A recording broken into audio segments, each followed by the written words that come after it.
5, 4, 3, 2, 1. I'm John Miglash for the WDMA.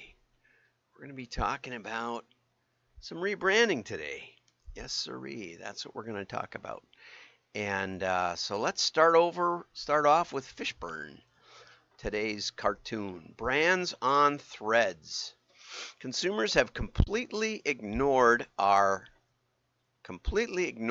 ads, emails, posts, tweets, reels, and TikToks, but maybe they'll love our threads.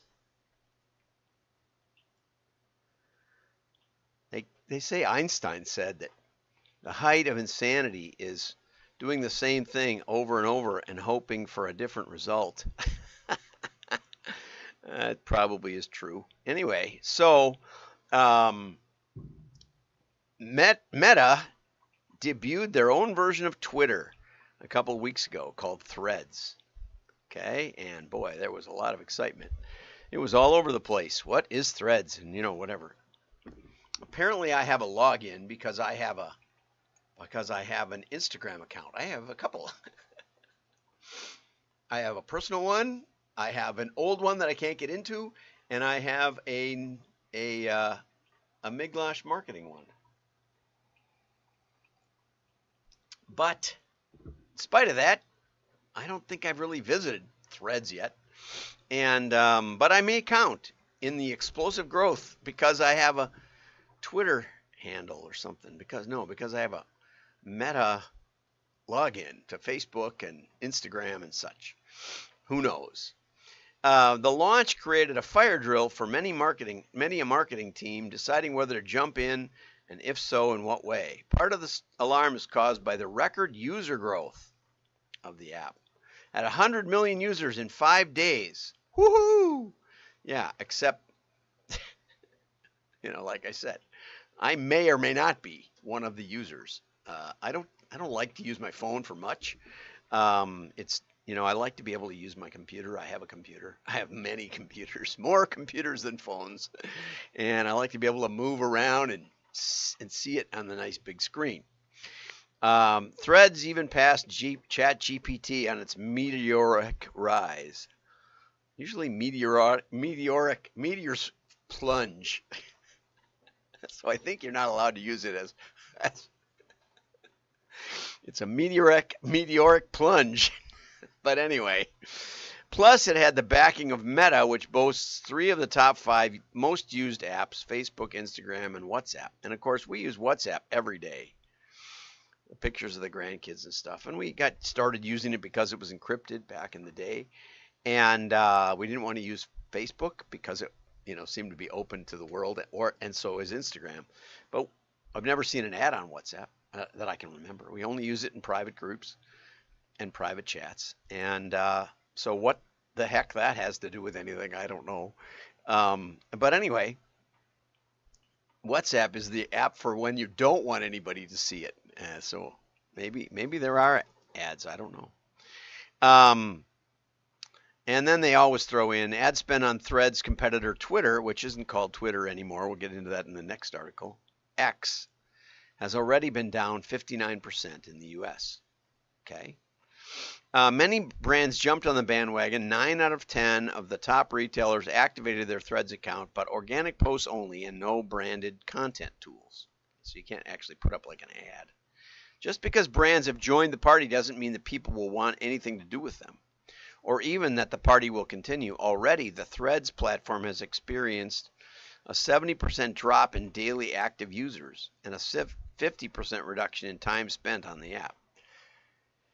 So people came in, spent a bit of time looking around, and have disappeared largely. As Clara Murray at Raconteur, which I don't know what that means in French, social networks to be of any use at all need to be a place where people actively choose to spend time and not just a forum for advertisers. And we'll get to another cartoon in the down the way, which Tom always includes.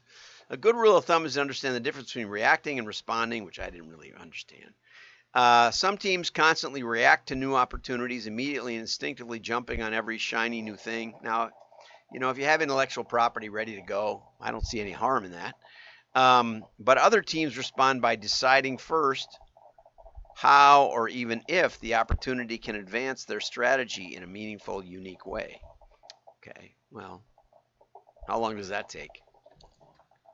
And what does it take if it doesn't take long, right? What does it take? It doesn't take much. Just throw something up there, see if anything happens. Of course, attribution would be a nightmare. Okay, we need to stay focused on our marketing priorities and not get distracted by every shiny new look. Squirrel! I love that one. That has got to be one of his best ever. This is one I really wanted to point out. There's a new social network. Cool. What you doing? That's some brand of something. Hey, where'd they go? In other words, the brands show up. The first time you go there, you see, and then it says, "We just want to be real with you." The Coke can or whatever, the Mountain Dew can says, "Be real," and that apparently was an emerging social network that got some hype just a year ago. Not even a year ago.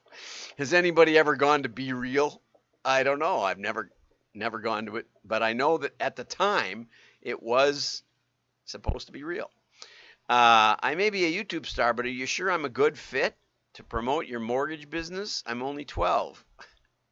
Well, E-Trade basically got off the ground with babies, talking about how easy it was to trade. That made a lot of sense. Depends on what he has, depends on what he has to say there. Just do something millennial. Yeah, it's probably not that simple. So the 7 deadly sins of social media marketing. That's a good one, but I Okay, an appalling instinct for branding. Designers react to Twitter's X rebrand. Amy Houston, my friend Amy. And but I'd like to know the sample set here. X, is that any better than the little birdie? I don't know. I got my first IBM PC in 1981, I think, or maybe spring of 1982. And the manual, the user's manual that came with the IBM PC had a little bluebird in it, just about the same as Twitter. And it was really clear that the IBM PC people had no concept that IBM PCs would emerge as the #1 business platform. And even now with ERP systems, a lot of them use a Microsoft ERP, right? So it's morphed and morphed and morphed and morphed.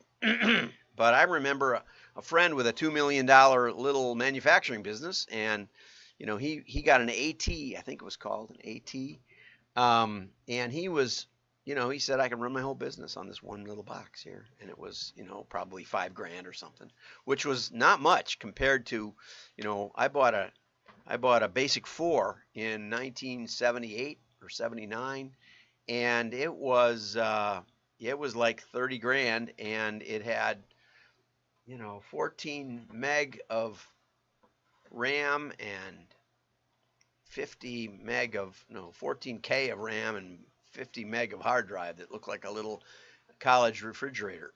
So it was, so who knows what'll happen with the little bluebird. IBM dumped it early. So this isn't the first time. The original logo simply read Twitter with no E in it. I think that's shown down here. There it is. I think that's one of the earlier logos where it was just Twitter with no vowels in it. But the designers didn't like it. Okay, the bird graphic has become synonymous with the company. Yeah, okay, I agree. But is that helpful or harmful? It's hard to say. The little tweet thing. When I first started on Twitter, no one knew what it was. I was on it in in 2006 or 7, 8 maybe. Somebody recommended it. They said, I say interesting stuff and I should get on it. They say that it's pure comic book, empty, and an HR nightmare. I don't know what that has to do with why HR should have a say in what we do for a logo. That seems insane. But I was watching the British Open highlights yesterday, and I noticed that on one of the tee boxes, I think it was the leaders, one, it was Young, I know, and whoever he was playing with yesterday, I don't think it was Harmon who won it. Anyway, but the two of them were standing there waiting to tee off, and maybe it was Jordan Spieth, and they both had Nike shirts on, jackets on, hats on, and you just saw four Nike logos. Whoosh, whoosh, whoosh, whoosh. And I thought, man, that was really iconic. Nothing else.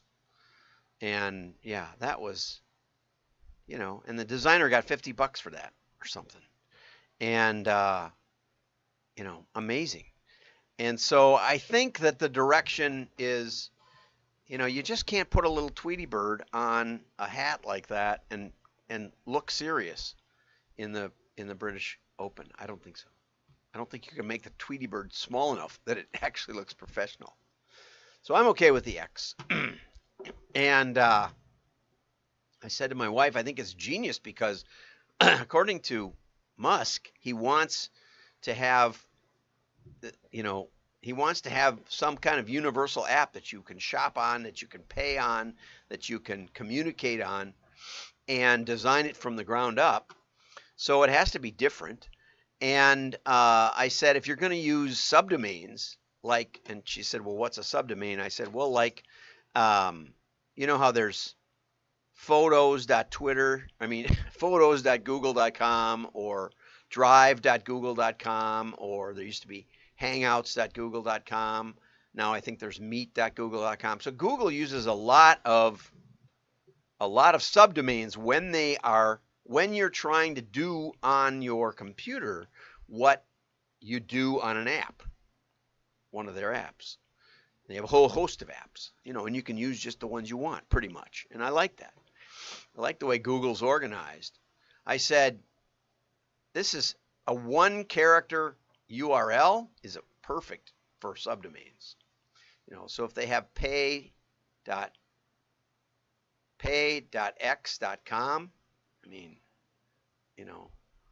or chat.x or something like x.x.com,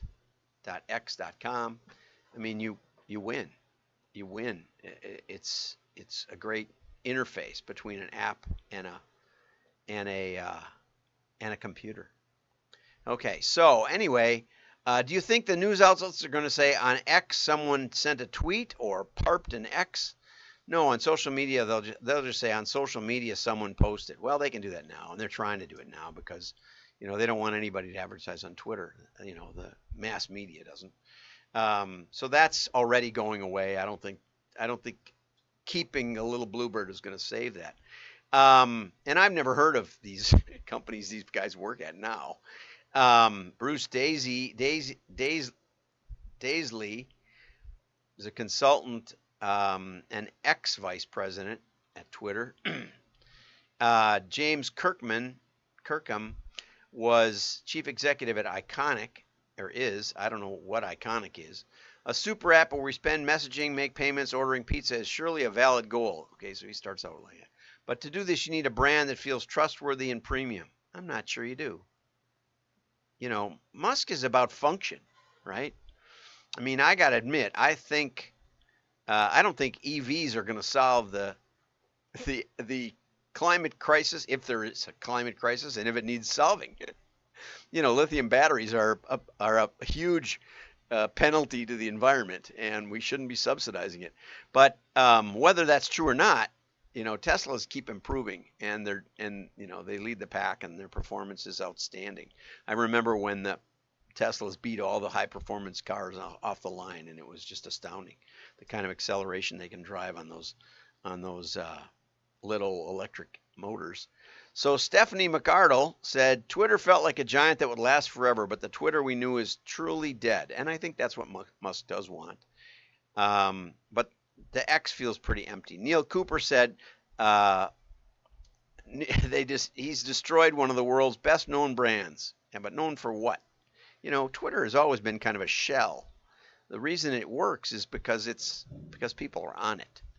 And people are still on it. And it's actually, I think it's tremendously improved. And I think he's doing the best job of any platform to mediate, the problems of, what do you allow and what do you don't allow. and he just said, we're going to do it by law. So, they had a color palette, a logo, verbs known as tweeting, and the zeitgeist that worked into popular culture. That's all gone overnight. Yeah, and I think that's what they want. But it'll be a case study for design students for years to come. It was a perfect little bird icon, and X is ubiquitous and shorthand for danger. I remember I did work with CBN broadcasting years ago, and one of the marketing guys said that their line across there, it was CBN, and then a line across it, which is like the danger sign or the do not enter sign. And he said it's kind of funny. I think they did actually take the line off eventually. But that's Frank Schauwertz, designer at Mutant, says the X character triggers in a lot of people's mind. It will always be identified with something unbranded, like Brand X, or X Games, or X-Men. No, those have different connotations, don't they? I guess it won't always be identified with something unbranded, or buried treasure, or X-rated. They all have different connotations, right? The logo itself feels rather generic, as if Musk wanted to pull the Nike swoosh card, possibly, by throwing the brief out to random designers. Musk might claim the design will be further refined, and this might be an open opportunity. Or who knows, right? So anyway, I ran into this by Brian Rommel. I don't know. We follow each other on Twitter, and I think he's got a lot of good insights. He said, old is tweeting, new is Xting. Usage, I just X'd that. He's Xing now. What the X did he say now? He exaggerated a bit. He said it exactly. And then he's got this supposedly tweet from 1986. 1999, X.com equals payments. 2023, X.com equals payments. So he's saying apparently there was an X.com in 1999. I don't know if that's true. But anyway, Brian is very insightful, and he knows a lot about AI and such. Well, tomorrow we're going to go to this quad rebrand. And I got a tour, their stock hasn't gone anywhere, but I got a tour down at Colony of the design of the photography studio that Quad built for Colony, and it was pretty amazing. It was half the building. One half was warehouse of products being shot, and the other was Quad's designs, or Quad's photography studio. I always thought it made sense for the photography and the printing to be integrated, since they're actually trying to put the same colors down on paper that existed in the real world, and photography is the interface between the two. So we'll talk about that tomorrow. Have a great day. Like and share. I hope you got something out of this. Oh, and hit the repost button on LinkedIn.